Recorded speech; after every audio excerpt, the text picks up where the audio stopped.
How to Live on 24 Hours a Day by Arnold Bennett. Preface.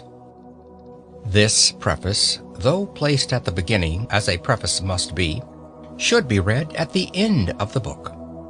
I have received a large amount of correspondence concerning this small work, and many reviews of it, some of them nearly as long as the book itself, have been printed.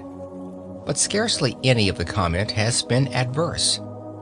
Some people have objected to a frivolity of tone, but as the tone is not, in my opinion, at all frivolous, this objection did not impress me, and had no weightier reproach been put forward, I might almost have been persuaded that the volume was flawless.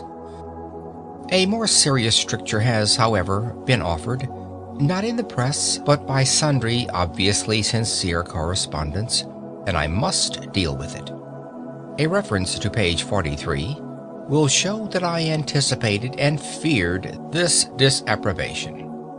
The sentence against which protests have been made is as follows, quote, "In the majority of instances he, the typical man, does not precisely feel a passion for his business. At best, he does not dislike it. He begins his business functions with some reluctance as late as he can, and he ends them with joy as early as he can. And his engines, while he is engaged in his business, are seldom at their full HP." Close quote. I am assured, in accents of unmistakable sincerity, that there are many businessmen, not merely those in high positions or with fine prospects, but modest subordinates with no hope of ever being much better off, who do enjoy their business functions, who do not shirk them, who do not arrive at the office as late as possible and depart as early as possible, who, in a word, put the whole of their force into their day's work, and are genuinely fatigued at the end thereof. I am ready to believe it. I do believe it. I know it. I always knew it. Both in London and in the provinces, it has been my lot to spend long years in subordinate situations of business, and the fact did not escape me that a certain proportion of my peers showed what amounted to an honest passion for their duties, and that while engaged in those duties, they were really living to the fullest extent of which they were capable. But I remain convinced that these fortunate and happy individuals, happier perhaps than they guessed, did not and do not constitute a majority or anything like a majority. I remain convinced that the majority of decent, average, conscientious men of business, men with aspirations and ideals, do not as a rule go home of a night genuinely tired. I remain convinced that they put not as much but as little of themselves as they conscientiously can into the earning of a livelihood, and that their vocation bores rather than interests them. Nevertheless, I admit that the minority is of sufficient importance to merit attention, and that I ought not to have ignored it so completely as I did so. The whole difficulty of the hard-working minority was put in a single colloquial sentence by one of my correspondents. He wrote, quote, "I am just as keen as anyone on doing something to exceed my program, but allow me to tell you that when I get home at 6:30 p.m., I am not anything like so fresh as you seem to imagine." Close quote. Now, I must point out that the case of the minority, who throw themselves with passion and gusto into their daily business task, is infinitely less deplorable than the case of the majority, who go half-heartedly and feebly through their official day. The former are less in need of advice how to live. At any rate, during their official day of, say, 8 hours, they are really alive. Their engines are giving the full indicated HP. The other 8 working hours of their day may be badly organized, or even frittered away, but it is less dangerous to waste 8 hours a day than 16 hours a day. It is better to have lived a bit than never to have lived at all. The real tragedy is the tragedy of the man who is braced to effort neither in the office nor out of it, and to this man this book is primarily addressed. "But," says the other and more fortunate man, "although my ordinary program is bigger than his, I want to exceed my program too. I am living a bit, but I want to live more. But I really can't do another day's work on the top of my official day."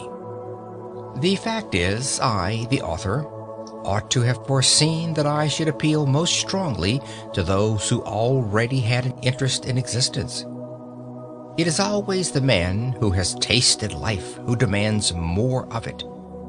And it is always the man who never gets out of bed who is the most difficult to rouse. Well, you of the minority, let us assume that the intensity of your daily money-getting will not allow you to carry out quite all the suggestions in the following pages. Some of the suggestions may yet stand. I admit that you may not be able to use the time spent on the journey home at night, but the suggestion for the journey to the office in the morning is as practicable for you as for anybody. And that weekly interval of 40 hours from Saturday to Monday is yours just as much as the other man's, though a slight accumulation of fatigue may prevent you from employing the whole of your HP upon it. There remains then the important portion of the 3 or more evenings a week. You tell me flatly that you are too tired to do anything outside your program at night. In reply to which I tell you flatly that if your ordinary day's work is thus exhausting, then the balance of your life is wrong and must be adjusted. A man's powers ought not to be monopolized by his ordinary day's work. What, then, is to be done? The obvious thing to do is to circumvent your order for your ordinary day's work by a ruse. Employ your engines in something beyond the program before and not after you employ them on the program itself. Briefly, get up earlier in the morning. You say you cannot. You say it is impossible for you to go earlier to bed of a night. To do so would upset the entire household. I do not think it is quite impossible to go to bed earlier at night. I think that if you persist in rising earlier, and the consequence is insufficiency of sleep, you will soon find a way of going to bed earlier. But my impression is that the consequence of rising earlier will not be an insufficiency of sleep. My impression, growing stronger every year, is that sleep is partly a matter of habit and of slackness. I am convinced that most people sleep as long as they do because they are at a loss for any other diversion. How much sleep do you think is daily obtained by the powerfully healthy man who daily rattles up your street in charge of Carter Patterson's van? I have consulted a doctor on this point.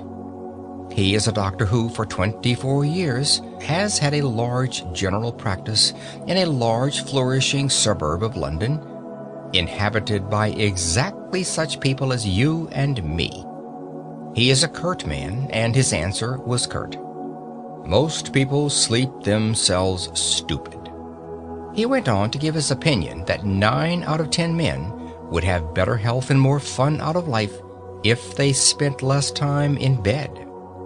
Other doctors have confirmed this judgment, which of course does not apply to growing youths.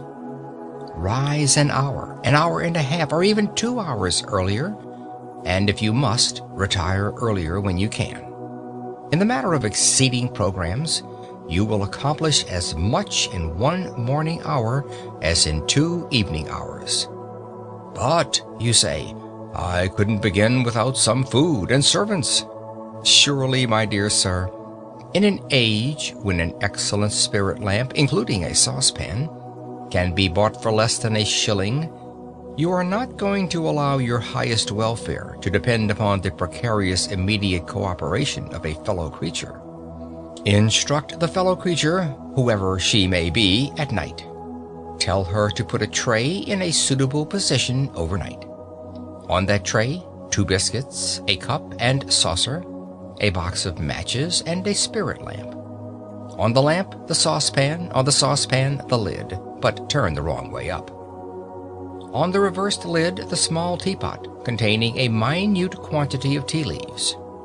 You will then have to strike a match, that is all. In 3 minutes, the water boils, and you pour it into the teapot, which is already warm.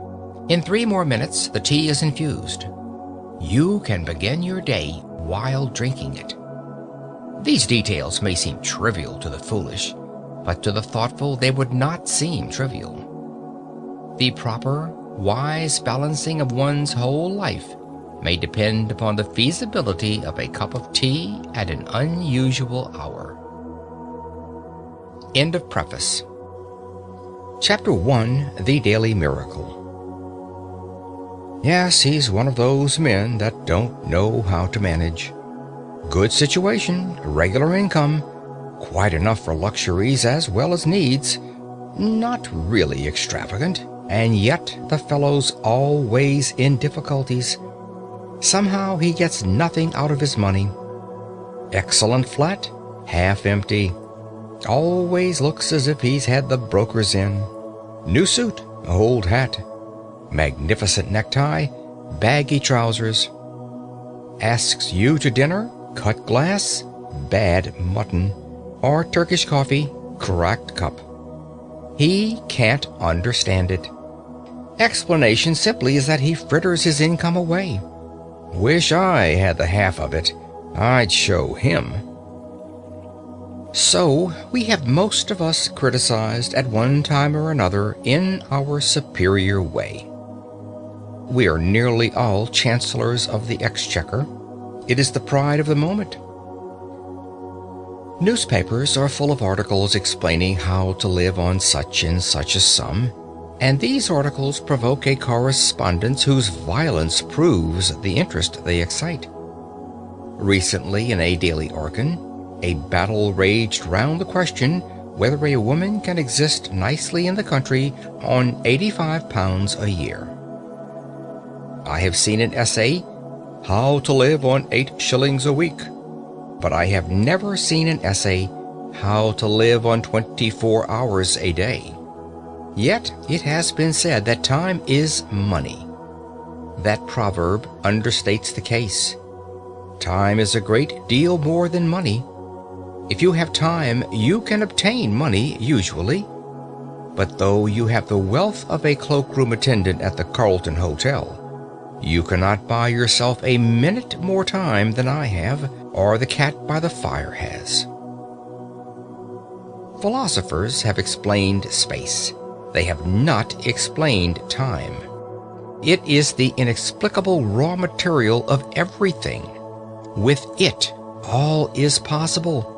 Without it, nothing. The supply of time is truly a daily miracle, an affair genuinely astonishing when one examines it. You wake up in the morning and lo, your purse is magically filled with 24 hours of the unmanufactured tissue of the universe of your life. It is yours. It is the most precious of possessions.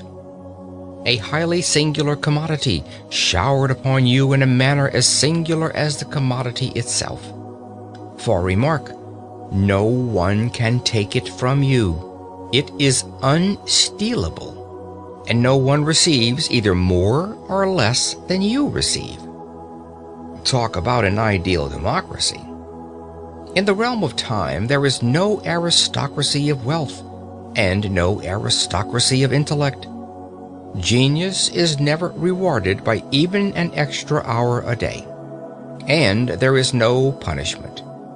Waste your infinitely precious commodity as much as you will, and the supply will never be withheld from you. No mysterious power will say, "This man is a fool, if not a knave. He does not deserve time. He shall be cut off at the meter." It is more certain than consols, and payment of income is not affected by Sundays. Moreover, you cannot draw on the future.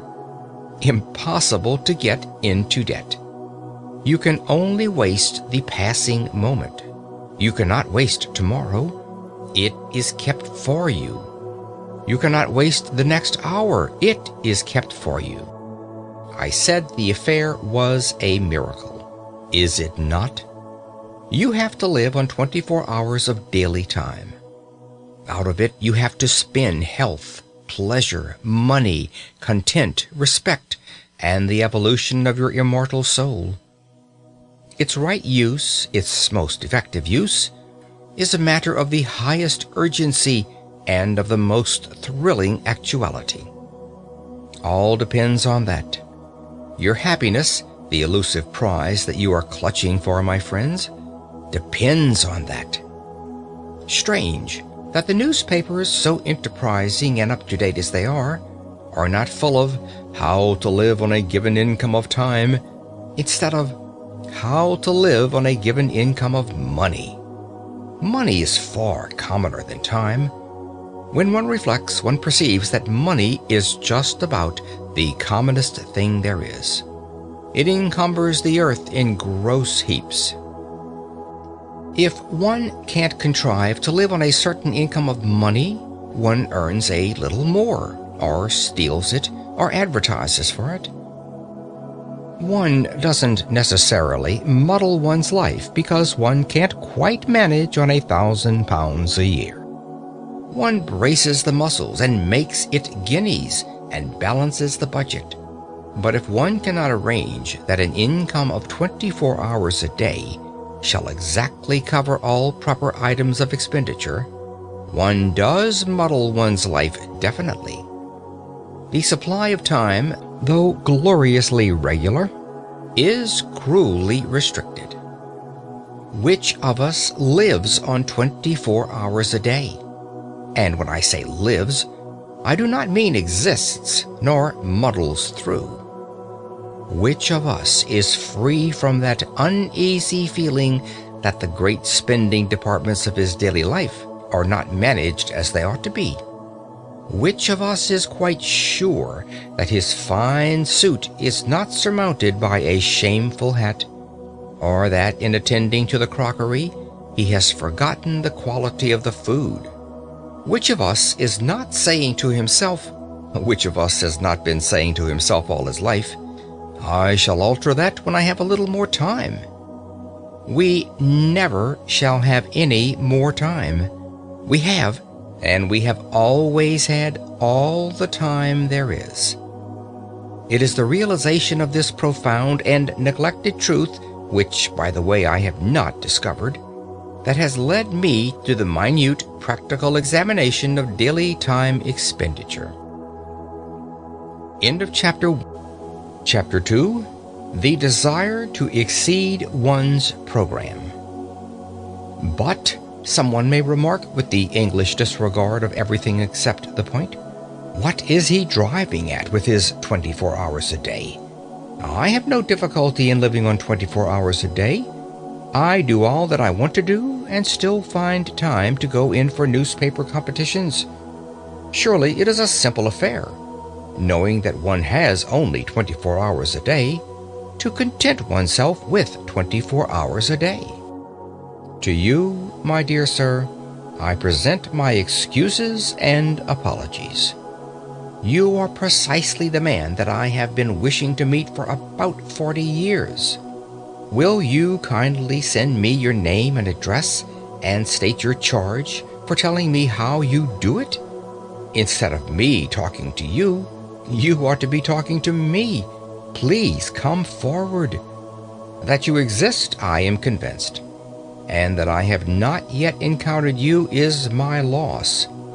Meanwhile, until you appear, I will continue to chat with my companions in distress, that innumerable band of souls who are haunted, more or less painfully, by the feeling that the years slip by and slip by and slip by, and that they have not yet been able to get their lives into proper working order.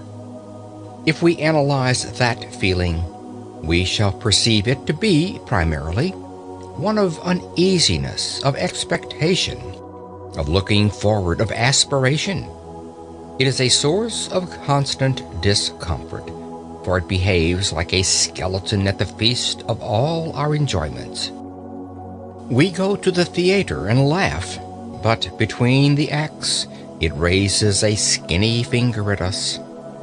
We rush violently for the last train, and while we are cooling a long age on the platform waiting for the last train, it promenades its bones up and down by our side and inquires, "O man, what hast thou done with thy youth? What art thou doing with thine age?" You may urge that this feeling of continuous looking forward, of aspiration, is a part of life itself, and inseparable from life itself. True, but there are degrees. A man may desire to go to Mecca. His conscience tells him that he ought to go to Mecca. He fares forth either by the aid of cooks or unassisted. He may probably never reach Mecca. He may drown before he gets to Port Said. He may perish ingloriously on the coast of the Red Sea. His desire may remain eternally frustrate. Unfulfilled aspiration may always trouble him. But he will not be tormented in the same way as the man who, desiring to reach Mecca and harried by the desire to reach Mecca, never leaves Brixton. It is something to have left Brixton. Most of us have not left Brixton. We have not even taken a cab to Ludgate Circus and inquired from cooks the price of a conducted tour. And our excuse to ourselves is that there are only 24 hours in a day. If we further analyze our vague, uneasy aspiration, we shall, I think, see that it springs from a fixed idea that we ought to do something in addition to those things which we are loyally and morally obligated to do.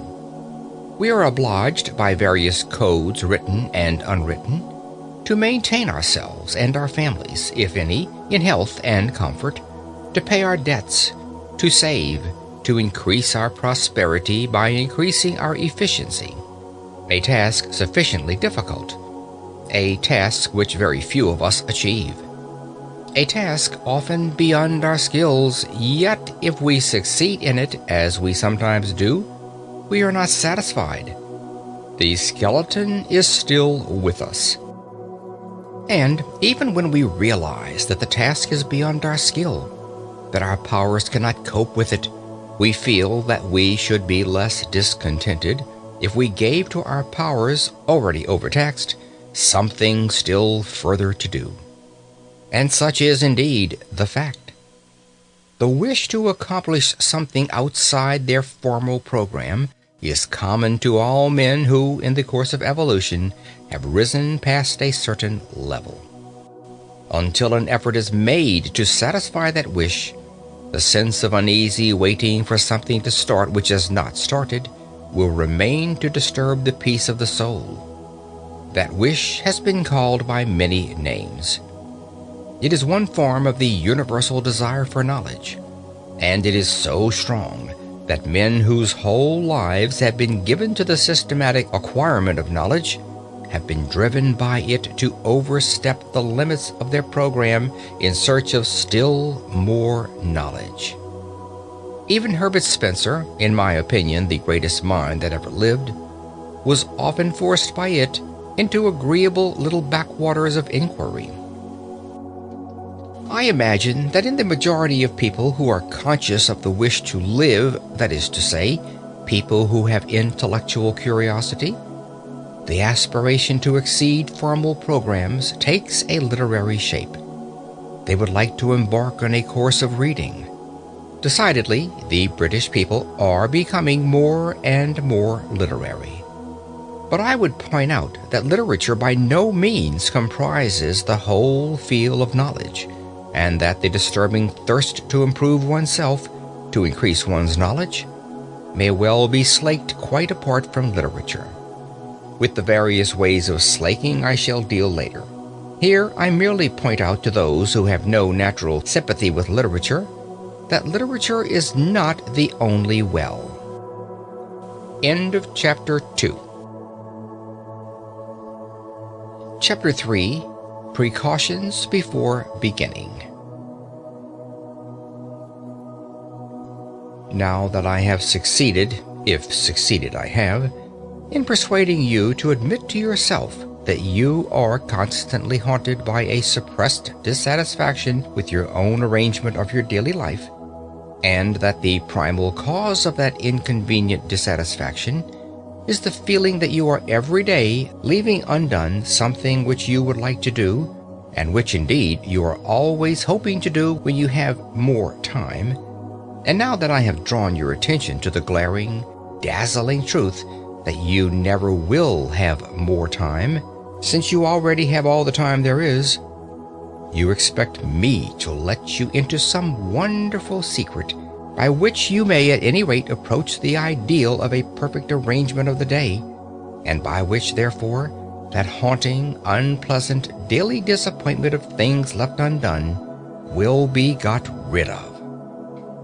I have found no such wonderful secret, nor do I expect to find it, nor do I expect that anyone else will ever find it. It is undiscovered.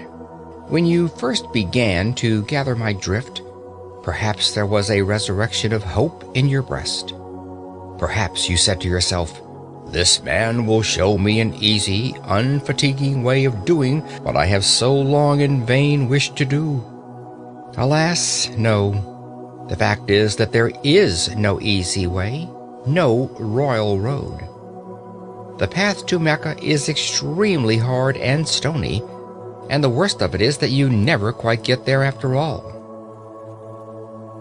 The most important preliminary to the task of arranging one's life so that one may live fully and comfortably within one's daily budget of 24 hours is the calm realization of the extreme difficulty of the task, of the sacrifices, and the endless effort which it demands. I cannot too strongly insist on this. If you imagine that you will be able to achieve your ideal by ingeniously planning out a timetable with a pen on a piece of paper, you had better give up hope at once. If you are not prepared for discouragements and disillusions, if you will not be content with a small result for a big effort, then do not begin. Lie down again and resume the uneasy doze which you call your existence. It is very sad, is it not? Very depressing and somber. And yet I think it is rather fine, too, this necessity for the tense bracing of the will before anything worth doing can be done. I rather like it myself. I feel it to be the chief thing that differentiates me from the cat by the fire. Well, you say, assume that I am braced for the battle. Assume that I have carefully weighed and comprehend your ponderous remarks. How do I begin? Dear sir, you simply begin. There is no magic method of beginning. If a man standing on the edge of a swimming bath and wanting to jump into the cold water should ask you, "How do I begin to jump?" you would merely reply, "Just jump. Take hold of your nerves and jump." As I have previously said, the chief beauty about the constant supply of time is that you cannot waste it in advance. The next year, the next day, the next hour are lying ready for you, as perfect, as unspoilt, as if you had never wasted or misapplied a single moment in all your career. Which fact is very gratifying and reassuring. You can turn over a new leaf every hour if you choose. Therefore, no object is served in waiting till next week, or even until tomorrow. You may fancy that the water will be warmer next week. It won't. It will be colder. But before you begin, let me murmur a few words of warning in your private ear. Let me principally warn you against your own ardor. Order in well-doing is a misleading and a treacherous thing. It cries out loudly for employment. You can't satisfy it at first. It wants more and more. It is eager to move mountains and divert the course of rivers. It isn't content till it perspires. And then, too often, when it feels the perspiration on its brow, it wearies all of a sudden and dies, without even putting itself to the trouble of saying, "I've had enough of this." Beware of undertaking too much at the start. Be content with quite a little. Allow for accidents.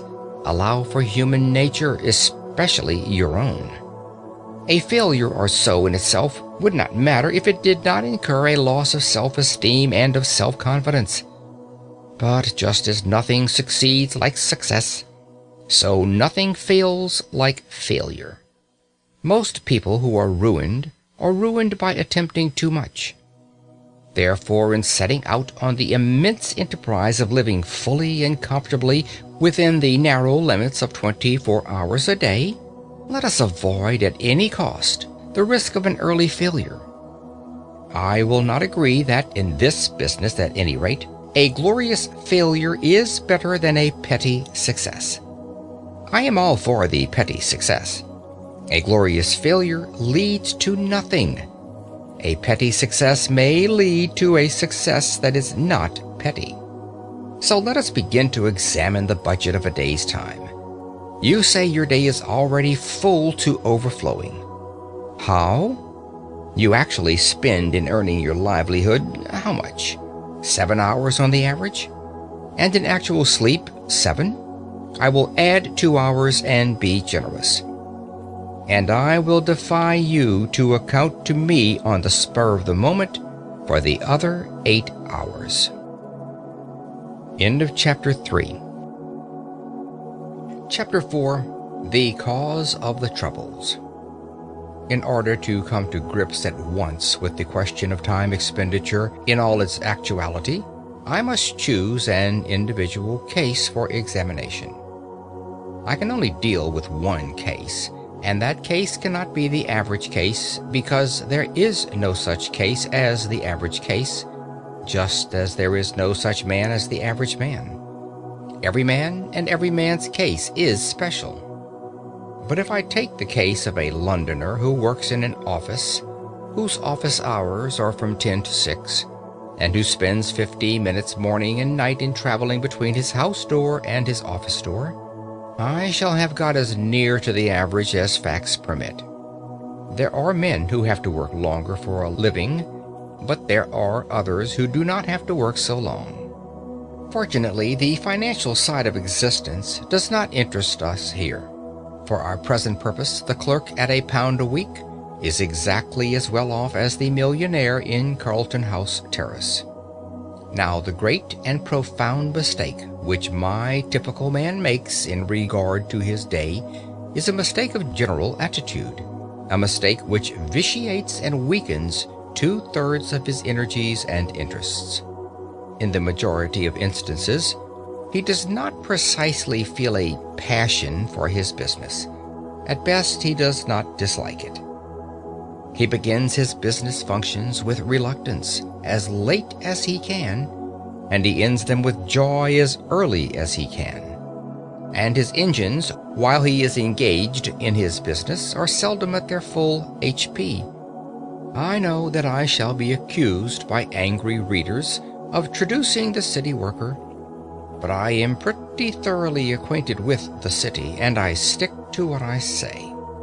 Yet in spite of all this, he persists in looking upon those hours from 10 to 6 as the day, to which the 10 hours preceding them and the 6 hours following them are nothing but a prologue and epilogue. Such an attitude, unconscious though it be, of course kills his interest in the odd 16 hours, with the result that even if he does not waste them, he does not count them. He regards them simply as margin. This general attitude is utterly illogical and unhealthy, since it formally gives the central prominence to a patch of time and a bunch of activities which the man's one idea is to get through and have done with. If a man makes 2/3 of his existence subservient to 1/3, for which admittedly he has no absolute feverish zest, how can he hope to live fully and completely? He cannot. If my typical man wishes to live fully and completely, he must, in his mind, arrange a day within a day. And this inner day, a Chinese box in a larger Chinese box, must begin at 6 p.m. and end at 10 a.m. It is a day of 16 hours.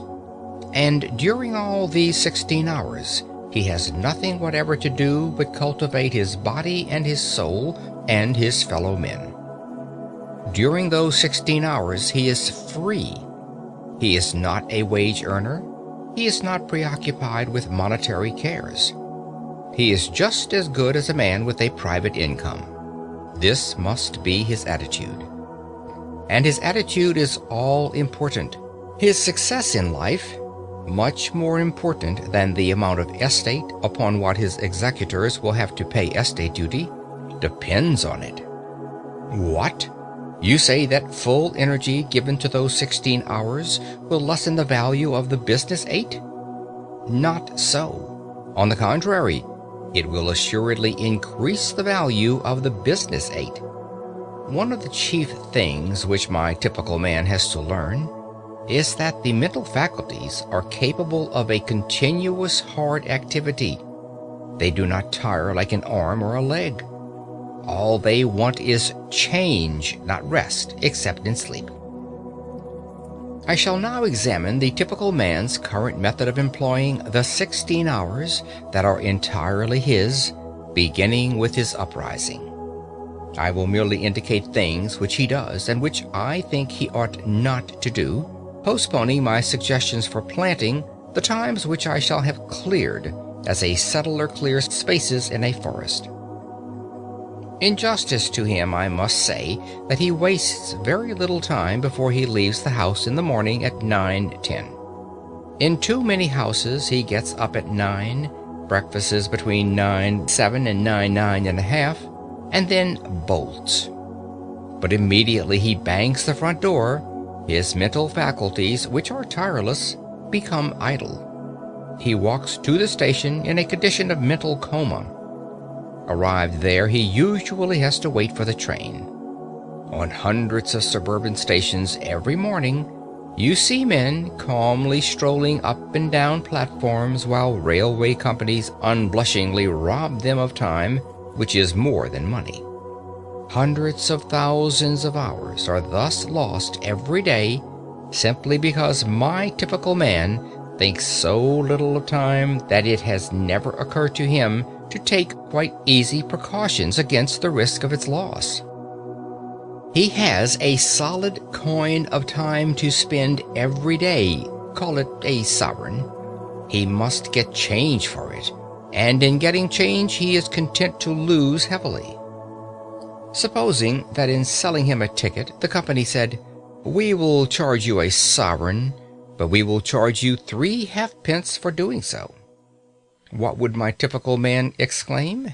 Yes, that is the equivalent of what the company does when it robs him of 5 minutes twice a day. You say I am dealing with minutiae. I am. And later on I will justify myself. Now, will you kindly buy your paper and step into the train? End of Chapter 4. Chapter 5, Tennis and the Immortal Soul. You get into the morning train with your newspaper, and you calmly and majestically give yourself up to your newspaper. You do not hurry. You know you have at least half an hour of security in front of you. As your glance lingers idly on the advertisements of shipping and of songs on the outer pages, your air is the air of a leisured man, wealthy in time, of a man from some planet where there are 124 hours a day instead of 24. I am an impassioned reader of newspapers. I read 5 English and 2 French dailies, and the news agents alone know how many weeklies regularly. I'm obliged to mention this personal fact lest I should be accused of a prejudice against newspapers when I say that I object to the reading of newspapers in the morning train. Newspapers are produced with rapidity, to be read with rapidity. There is no place in my daily program for newspapers. I read them as I may in odd moments, but I do read them. The idea of devoting to them 30 or 40 consecutive minutes of wonderful solitude, for nowhere can one more perfectly immerse oneself in oneself than in a compartment full of silent, withdrawn, smoking males, is to me repugnant. I cannot possibly allow you to scatter priceless pearls of time with such oriental lavishness. You are not a Shah of time. Let me respectfully remind you that you have no more time than I have. No newspaper reading in trains. I have already put by about 3/4 of an hour for use. Now you reach your office, and I abandon you there till 6 o'clock. I am aware that you have nominally an hour, often in reality an hour and a half, in the midst of the day, less than half of which time is given to eating, but I will leave you all that to spend as you choose. You may read your newspapers then. I meet you again as you emerge from your office. You are pale and tired. At any rate, your wife says you are pale, and you give her to understand that you are tired. During the journey home, you have been gradually working up the tired feeling. The tired feeling hangs heavy over the mighty suburbs of London like a virtuous and melancholy cloud, particularly in winter. You don't eat immediately on your arrival home, but in about an hour or so you feel as if you could sit up and take a little nourishment. And you do. Then you smoke, seriously. You see friends. You potter, you play cards, you flirt with a book. You note that old age is creeping on. You take a stroll, you caress the piano. By Jove, 11:15. You then devote quite 40 minutes to thinking about going to bed. And it is conceivable that you are acquainted with a genuinely good whiskey. At last you go to bed, exhausted by the day's work.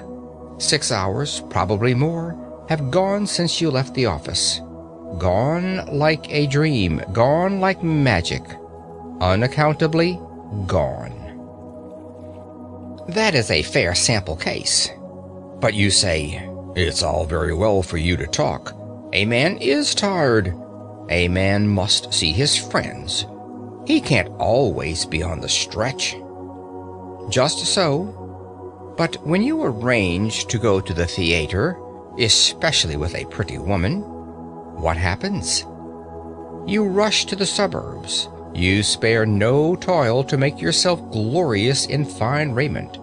You rush back to town in another train. You keep yourself on the stretch for 4 hours, if not 5. You take her home. You take yourself home. You don't spend 3/4 of an hour in thinking about going to bed. You go. Friends and fatigue have equally been forgotten, and the evening has seemed so exquisitely long, or perhaps too short. And do you remember that time when you were persuaded to sing in the chorus of the Amateur Operatic Society, and slaved 2 hours every other night for 3 months?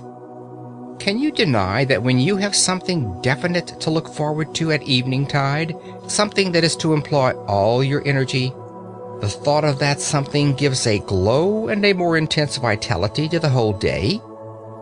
What I suggest is that at 6 o'clock you look facts in the face and admit that you are not tired, because you are not, you know, and that you arrange your evening so that it is not cut in the middle by a meal. By so doing, you will have a clear expanse of at least 3 hours. I do not suggest that you should employ 3 hours every night of your life in using up your mental energy. But I do suggest that you might, for a commencement, employ an hour and a half every other evening in some important and consecutive cultivation of the mind. You will still be left with 3 evenings for friends, bridge, tennis, domestic scenes, odd reading, pipes, gardening, pottering, and prize competitions. You will still have the terrific wealth of 45 hours between 2 p.m. Saturday and 10 a.m. Monday. If you persevere, you will soon want to pass 4 evenings and perhaps 5 in some sustained endeavor to be genuinely alive. And you will fall out of that habit of muttering to yourself at 11:15 p.m., "Time to be thinking about going to bed." The man who begins to go to bed 40 minutes before he opens his bedroom door is bored. That is to say, he is not living. But remember, at the start, those 90 nocturnal minutes thrice a week must be the most important minutes in the 10,080. They must be sacred, quite as sacred as a dramatic rehearsal or a tennis match. Instead of saying, "Sorry I can't see you, old chap, but I have to run off to the tennis club," you must say, "But I have to work." This, I admit, is intensely difficult to say. Tennis is so much more urgent than the immortal soul. End of Chapter 5. Chapter 6. Remember Human Nature. I have incidentally mentioned the vast expanse of 44 hours between leaving business at 2 p.m. on Saturday and returning to business at 10 a.m. on Monday. And here I must touch on the point whether the week should consist of 6 days or of 7. For many years, in fact until I was approaching 40, my own week consisted of 7 days. I was constantly being informed by older and wiser people that more work, more genuine living could be got out of 6 days than out of 7. And it is certainly true that now, with 1 day in 7 in which I follow no program and make no effort save what the caprice of the moment dictates, I appreciate intensely the moral value of a weekly rest. Nevertheless, had I my life to arrange over again, I would do again as I have done. Only those who have lived at the full stretch 7 days a week for a long time can appreciate the full beauty of a regular, recurring idleness. Moreover, I am aging, and it is a question of age. In cases of abounding youth and exceptional energy and desire for effort, I should say unhesitatingly, keep going day in, day out. But in the average case, I should say, confine your formal program, super program I mean, to 6 days a week. If you find yourself wishing to extend it, but only in proportion to your wish, and count the time extra as a windfall, not as regular income, so that you can return to a 6-day program without the sensation of being poorer, of being a backslider. Let us now see where we stand. So far, we have marked for saving out of the waste of days half an hour at least on 6 mornings a week, and 1 hour and a half on 3 evenings a week. Total, 7 hours and a half a week. I propose to be content with that 7 hours and a half for the present. What? You cry? You pretend to show us how to live, and you only deal with 7 hours and a half out of 168? Are you going to perform a miracle with your 7 hours and a half? Well, not to mince the matter, I am, if you will kindly let me. That is to say, I'm going to ask you to attempt an experience which, while perfectly natural and explicable, has all the air of a miracle.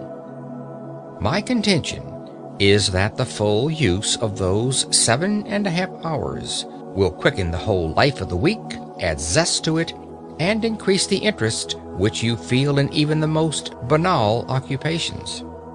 You practice physical exercises for a mere 10 minutes morning and evening, And yet you are not astonished when your physical health and strength are beneficially affected every hour of the day, and your whole physical outlook changed.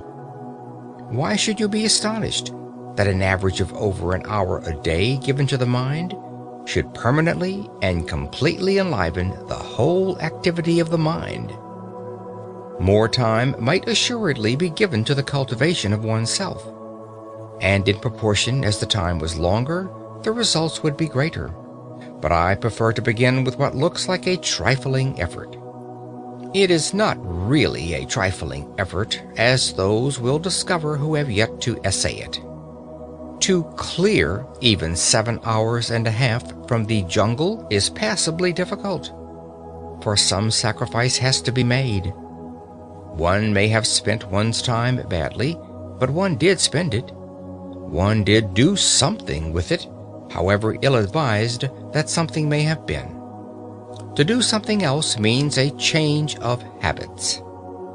And habits are the very dickens to change. Further, any change, even a change for the better, is always accompanied by drawbacks and discomforts.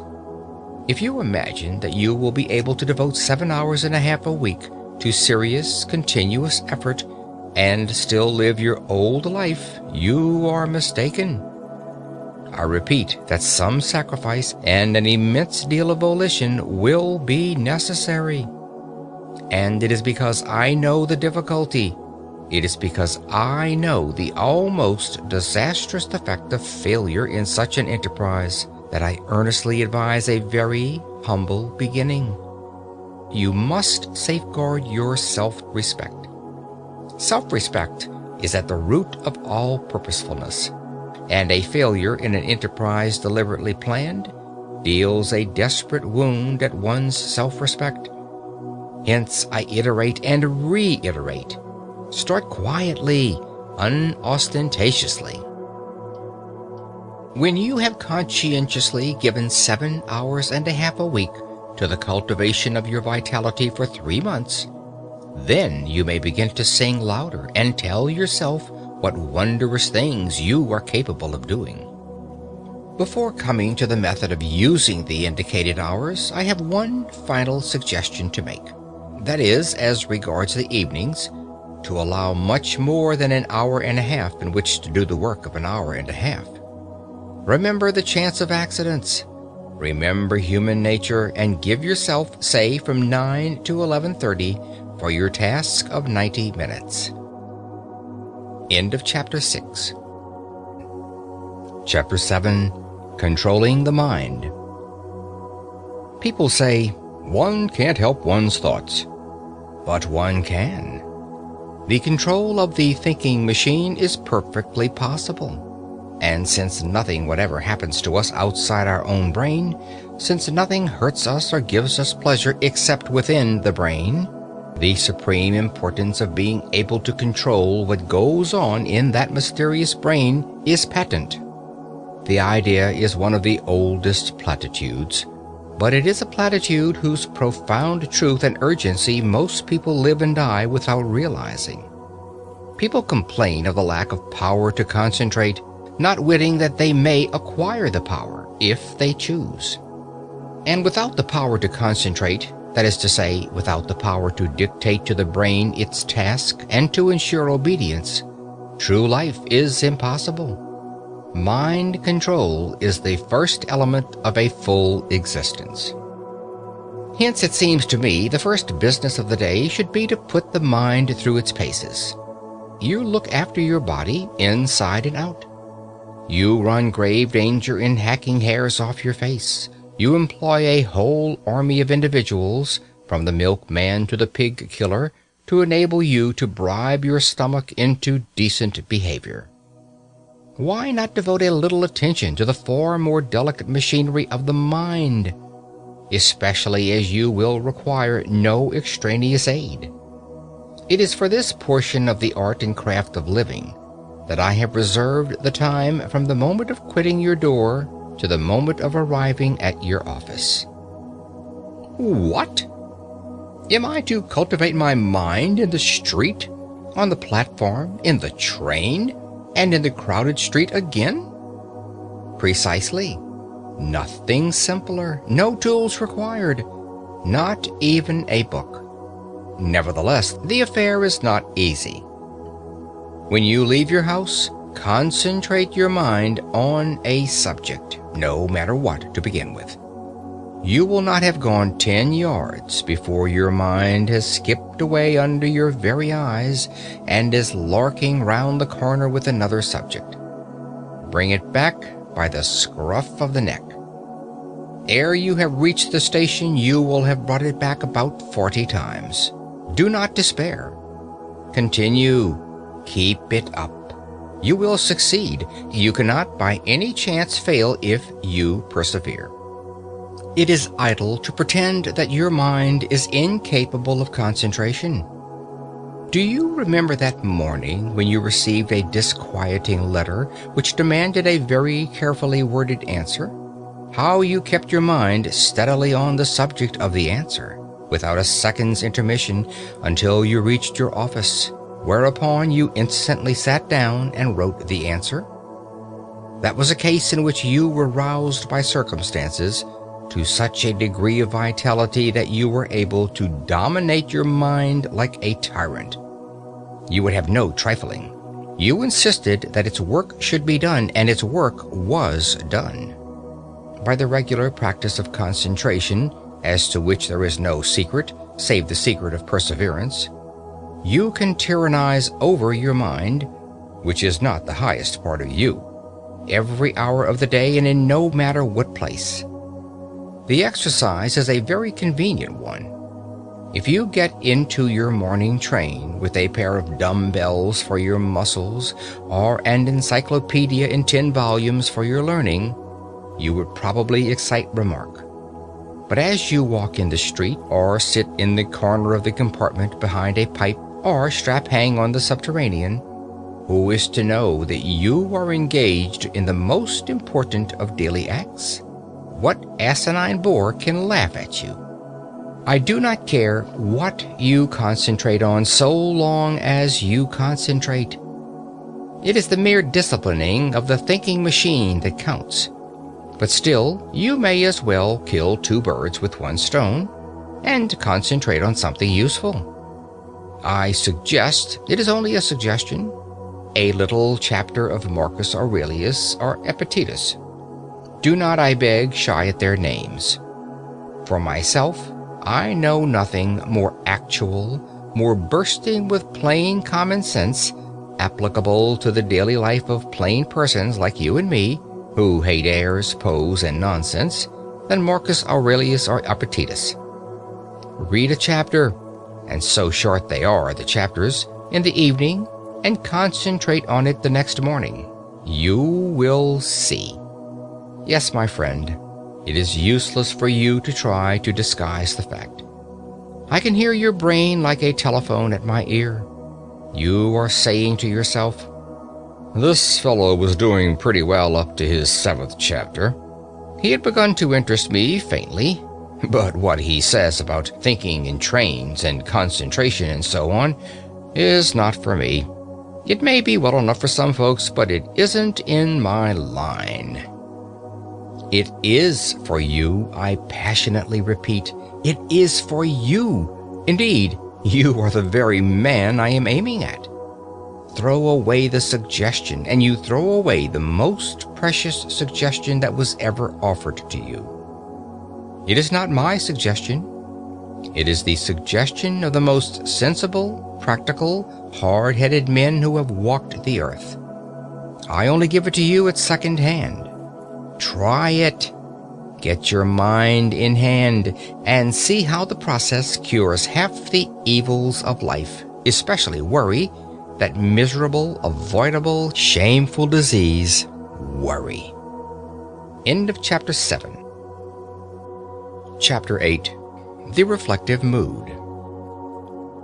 The exercise of concentrating the mind, to which at least half an hour a day should be given, is a mere preliminary, like scales on the piano. Having acquired power over that most unruly member of one's complex organism, one has naturally to put it to the yoke.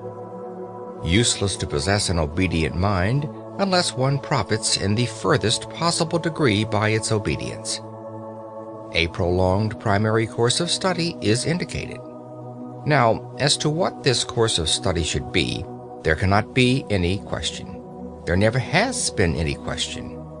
All the sensible people of all ages are agreed upon it.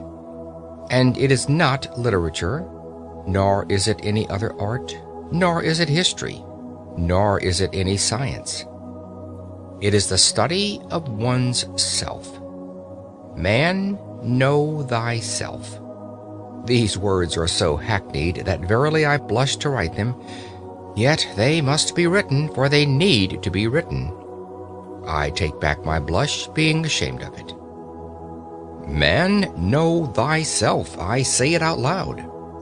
The phrase is one of those phrases with which everyone is familiar, of which everyone acknowledges the value, and which only the most sagacious put into practice. I don't know why. I am entirely convinced that what is more than anything else lacking in the life of the average well-intentioned man of today is the reflective mood. We do not reflect. I mean that we do not reflect upon genuinely important things, upon the problem of our happiness, upon the main direction in which we are going, upon what life is giving to us, upon the share which reason has or has not in determining our actions, and upon the relation between our principles and our conduct. And yet you are in search of happiness, are you not? Have you discovered it? The chances are that you have not. The chances are that you have already come to believe that happiness is unattainable. But men have attained it, and they have attained it by realizing that happiness does not spring from the procuring of physical or mental pleasure, but from the development of reason and the adjustment of conduct to principles. I suppose that you will not have the audacity to deny this. And if you admit it, and still devote no part of your day to the deliberate consideration of your reason, principles, and conduct, you admit also that while striving for a certain thing, you are regularly leaving undone the one act which is necessary to the attainment of that thing. Now, shall I blush, or will you? Do not fear that I mean to thrust certain principles upon your attention. I care not in this place what your principles are.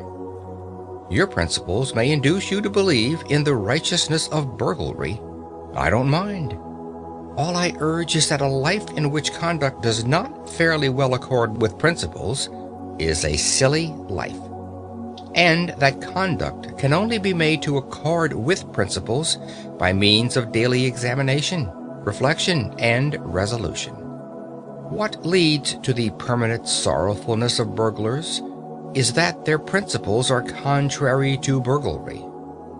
If they genuinely believed in the moral excellence of burglary, penal servitude would simply mean so many happy years for them. All martyrs are happy because their conduct and their principles agree. As for reason, which makes conduct and is not unconnected with the making of principles, it plays a far smaller part in our lives than we fancy. We are supposed to be reasonable, but we are much more instinctive than reasonable, and the less we reflect, the less reasonable we shall be. The next time you get cross with the waiter because your steak is overcooked, ask reason to step into the cabinet room of your mind and consult her. She will probably tell you that the waiter did not cook the steak and has no control over the cooking of the steak, and that even if he alone was to blame, you accomplished nothing good by getting cross. You merely lost your dignity, looked a fool in the eyes of sensible men, and soured the waiter, while producing no effect whatever on the steak. The result of this consultation with reason, for which she makes no charge, will be that when once more your steak is overcooked, you will treat the waiter as a fellow creature, remain quite calm in a kindly spirit, and politely insist on having a fresh steak. the gain will be obvious and solid. In the formation or modification of principles and the practice of conduct, much help can be derived from printed books, issued at 6 pence each and upwards. I mentioned in my last chapter Marcus Aurelius and Epictetus.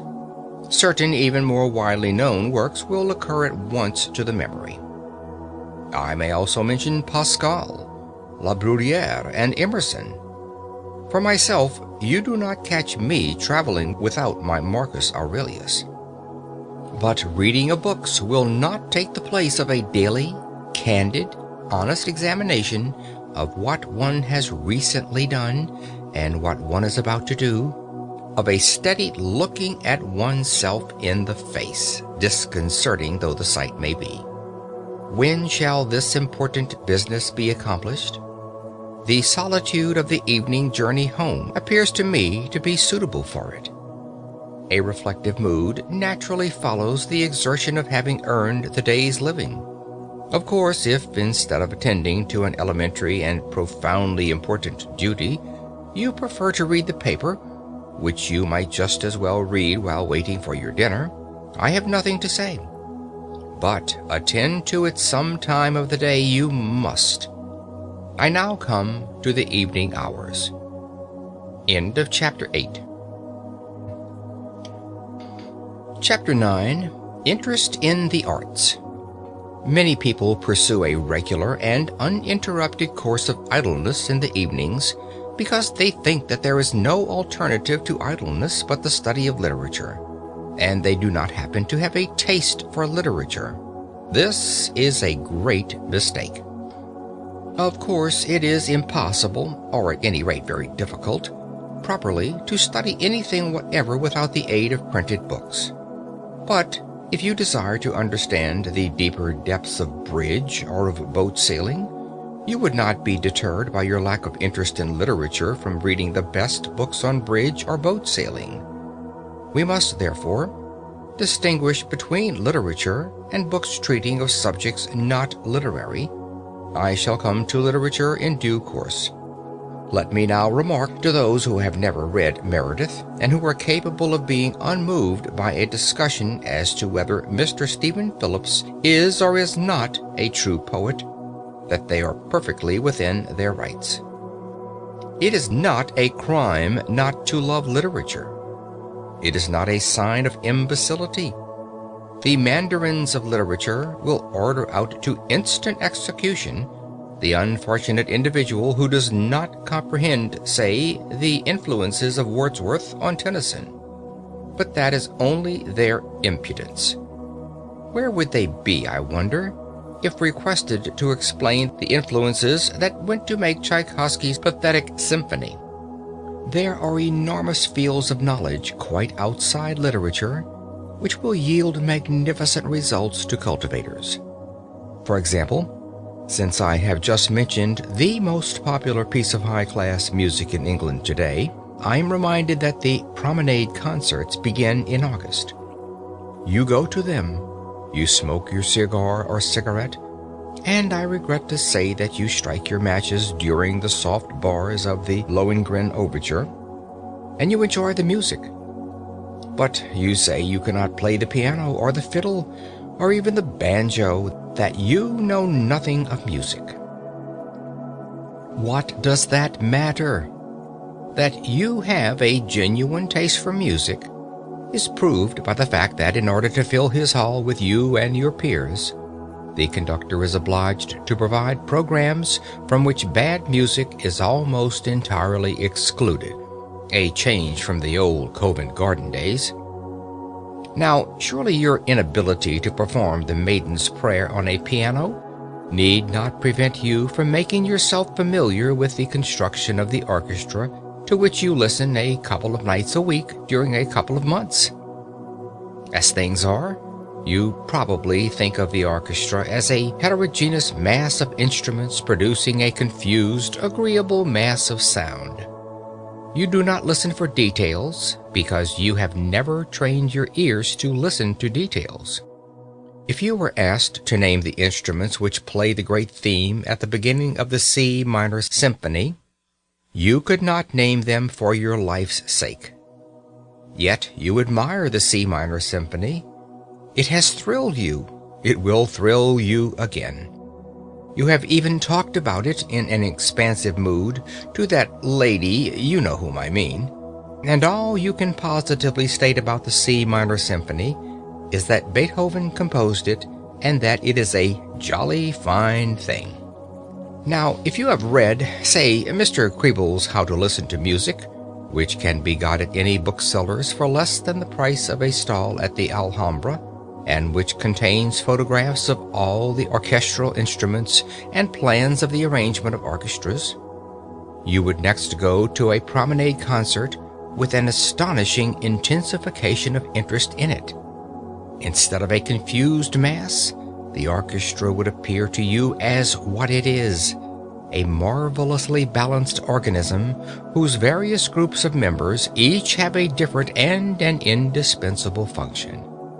You would spy out the instruments and listen for their respective sounds. You would know the gulf that separates a French horn from an English horn, and you would perceive why a player of the hautboy gets higher wages than a fiddler, though the fiddle is the more difficult instrument. You would live at a promenade concert, whereas previously you had merely existed there in a state of beatific coma, like a baby gazing at a bright object. The foundations of a genuine, systematic knowledge of music might be laid. You might specialize your inquiries either on a particular form of music, such as the symphony, or on the works of a particular composer. At the end of a year of 48 weeks of 3 brief evenings each, combined with a study of programs and attendances at concerts chosen out of your increasing knowledge, you would really know something about music, even though you were as far off as ever from jangling the Maiden's Prayer on the piano. "But I hate music," you say. My dear sir, I respect you. What applies to music applies to the other arts. I might mention Mr. Claremont Witt's How to Look at Pictures, or Mr. Russell Sturgis's How to Judge Architecture, as beginnings, merely beginnings, of systematic, vitalizing knowledge in other arts, the materials for whose study abound in London. "I hate all the arts," you say. My dear sir, I respect you more and more. I will deal with your case next, before coming to literature. End of Chapter 9. Chapter 10. Nothing in life is humdrum. Art is a great thing, but it is not the greatest. The most important of all perceptions is the continual perception of cause and effect. In other words, the perception of the continuous development of the universe. In still other words, the perception of the course of evolution. When one has thoroughly got imbued into one's head the leading truth that nothing happens without a cause, one grows not only large-minded, but large-hearted.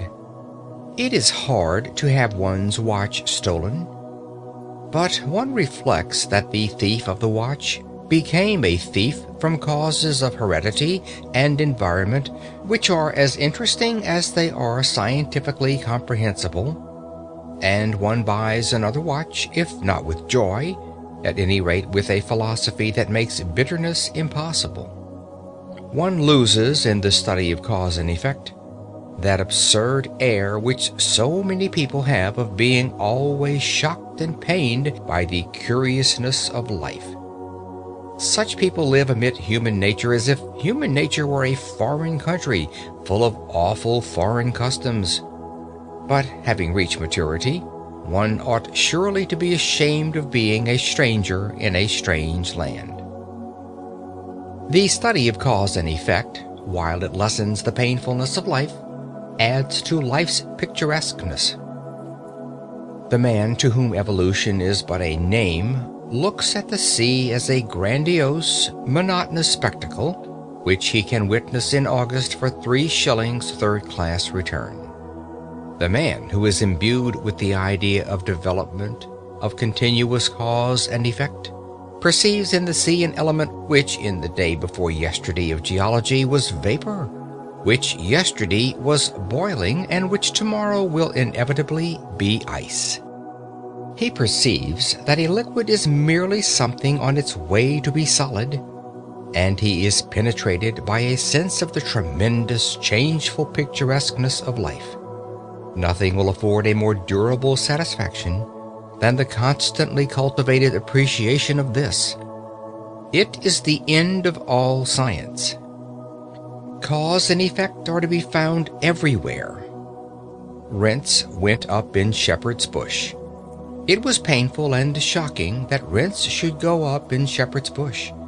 But to a certain point, we are all scientific students of cause and effect, and there was not a clerk lunching at Lyon's restaurant who did not scientifically put 2 and 2 together and see in the once 2-penny tube the cause of an excessive demand for wigwams in Shepherd's Bush, and the excessive demand for wigwams the cause of the increase in the price of wigwams. Simple, you say disdainfully? Everything, the whole complex movement of the universe, is as simple as that, when you can sufficiently put 2 and 2 together. And, my dear sir, perhaps you happen to be an estate agent's clerk, and you hate the arts, and you want to foster your immortal soul, and you can't be interested in your business because it's so humdrum. Nothing is humdrum. The tremendous, changeful picturesqueness of life is marvelously shown in an estate agent's office. What? There was a block of traffic in Oxford Street. To avoid the block, people actually began to travel under the cellars and drains, and the result was a rise of rents in Shepherd's Bush. And you say that isn't picturesque? Suppose you were to study in this spirit the property question in London for an hour and a half every other evening. Would it not give zest to your business and transform your whole life? You would arrive at more difficult problems, and you would be able to tell us why, as the natural result of cause and effect, the longest straight street in London is about 1.5 yards in length, while the longest absolutely straight street in Paris extends for miles. I think you will admit that in an estate agent's clerk I have not chosen an example that especially favors my theories. You are a bank clerk, and you have not read that breathless romance, disguised as a scientific study, Walter Bagehot's Lombard Street?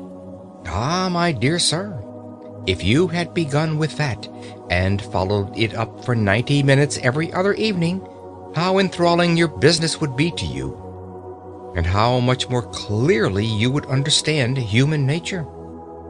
You are penned in town, but you love excursions to the country and the observation of wildlife.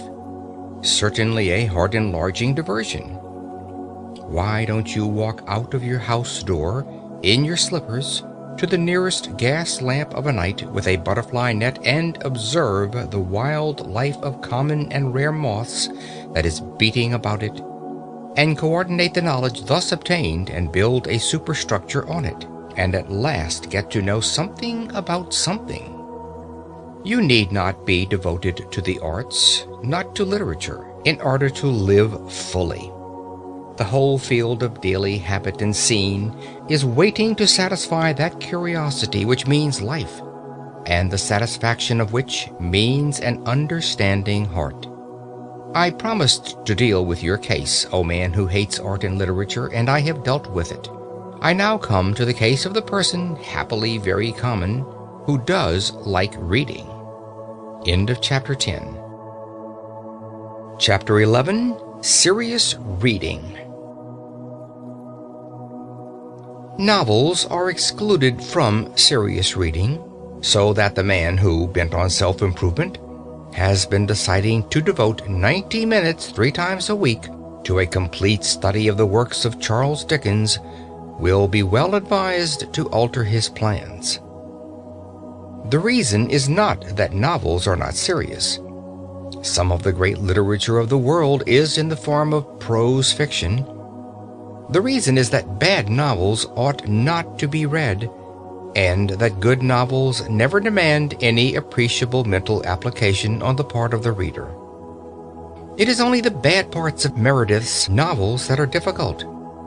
A good novel rushes you forward like a skiff down a stream, and you arrive at the end, perhaps breathless, but unexhausted. The best novels involve the least strain.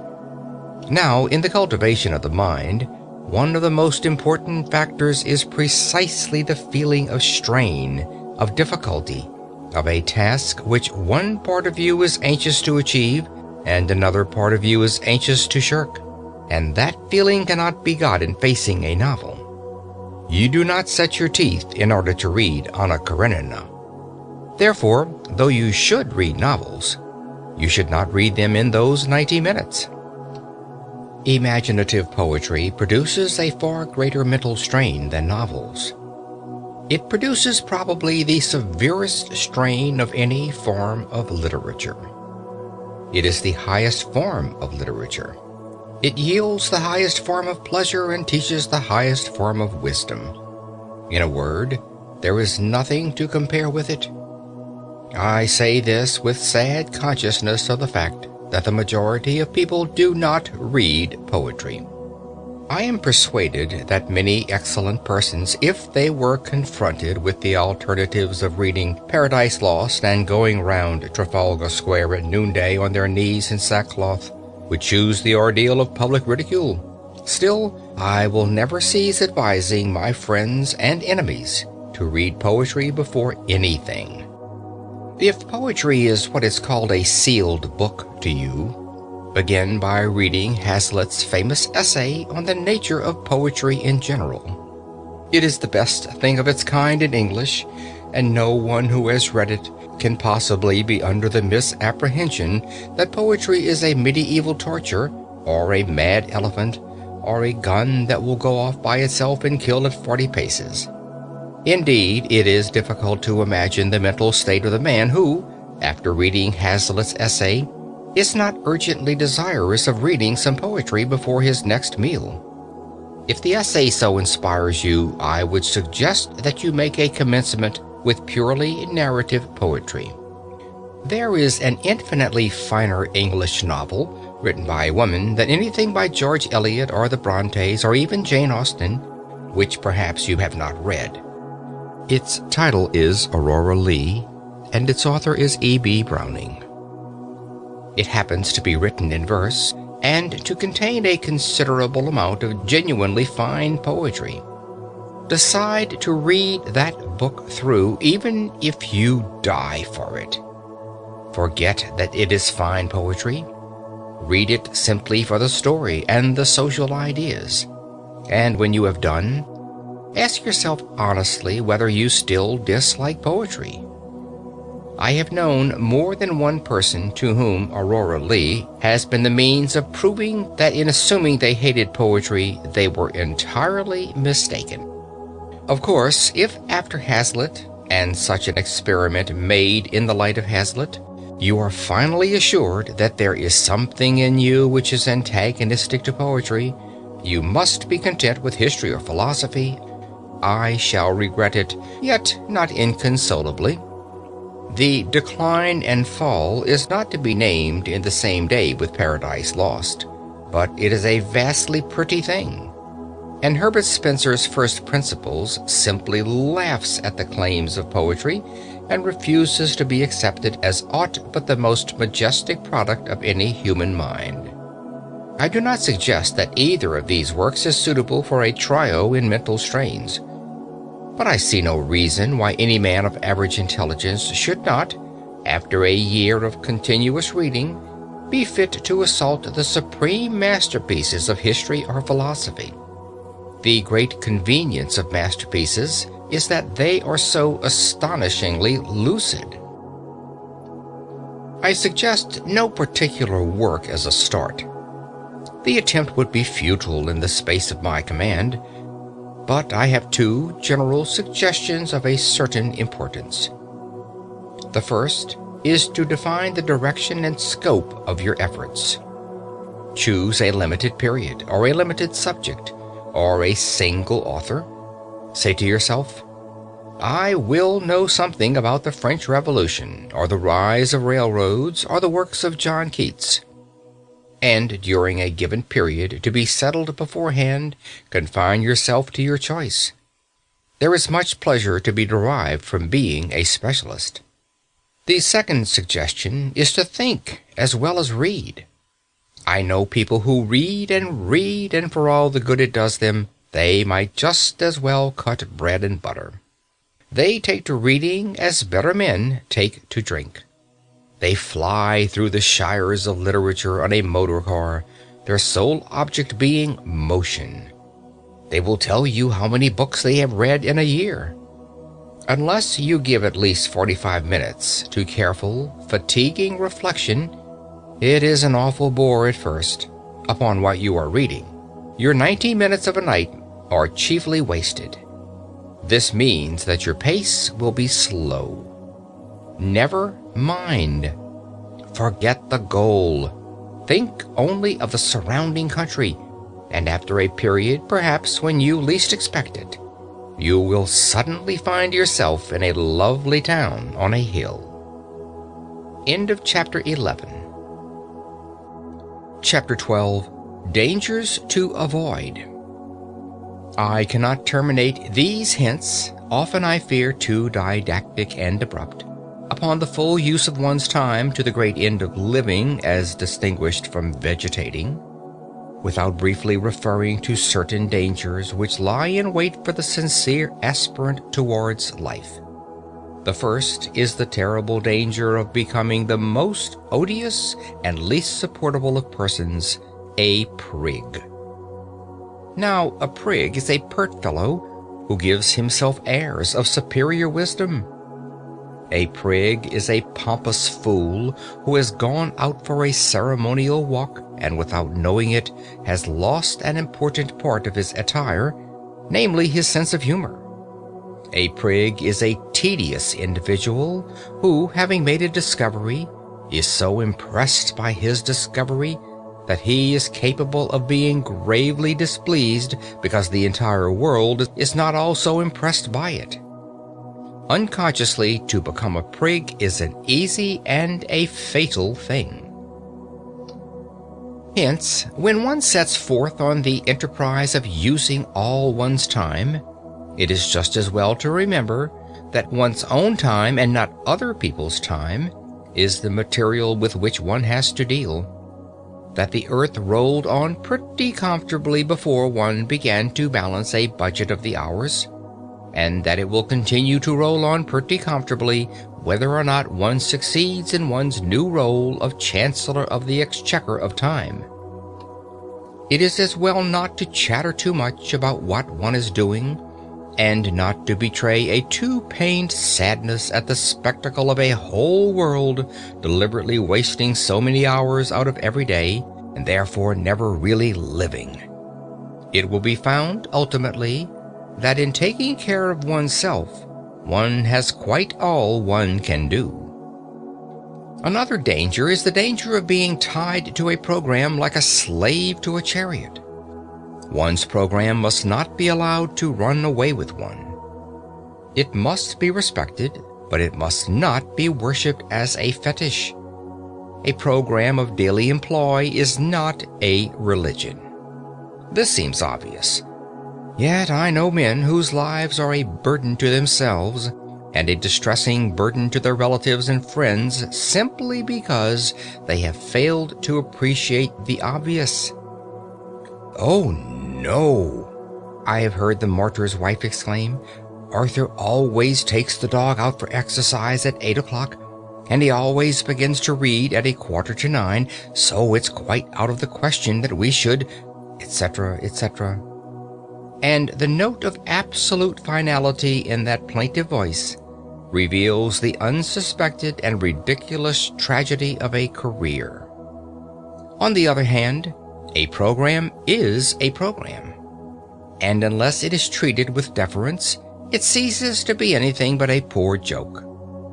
To treat one's program with exactly the right amount of deference, to live with not too much and not too little elasticity, is scarcely the simple affair it may appear to the inexperienced.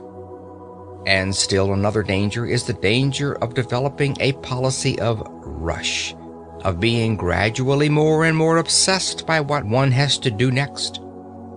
In this way, one may come to exist as in a prison, and one's life may cease to be one's own.